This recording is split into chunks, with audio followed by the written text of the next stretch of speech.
এত সুন্দর কড়াই শাকগুলো হয়েছে, কি সুন্দর ডগগুলো মেরেছে দেখো। তো বাড়িতে লাগানো শাকের স্বাদই একরকম হয়, সম্পূর্ণ আলাদা। তো চলো কড়াই শাক তুলতে তুলতে তোমাদের সাথে একটা নিজের অভিজ্ঞতা শেয়ার করছি। তুমি কিভাবে সফল হবে সে পথ তোমাকে কেউ দেখাবে না, অথচ যখন তুমি সফল হতে শুরু করবে তখন তোমাকে টেনে হিঁচড়ে নামানোর চেষ্টা করবে। সেসব লোকের অভাব হবে না।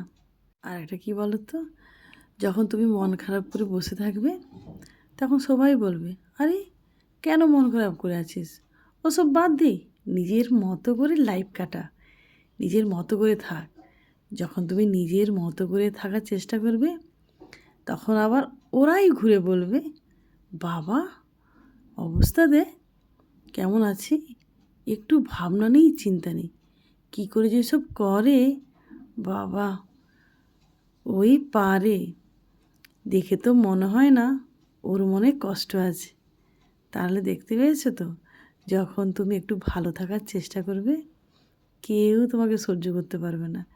আত্মীয় স্বজন, পাড়া প্রতিবেশী সবাই তোমার ভালোটা কেউ চাইবে না।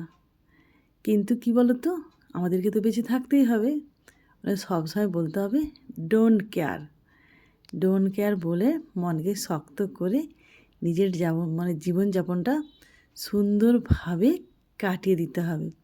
তুমি যদি কারো কথা শুনে কিছু ভেবেছো তো তুমি একেবারে পাকে পড়েছ, কারণ তোমার কষ্টের ভাগ কেউ নেবে না, আর সুখের ভাগ কেউ সহ্যই করবে না।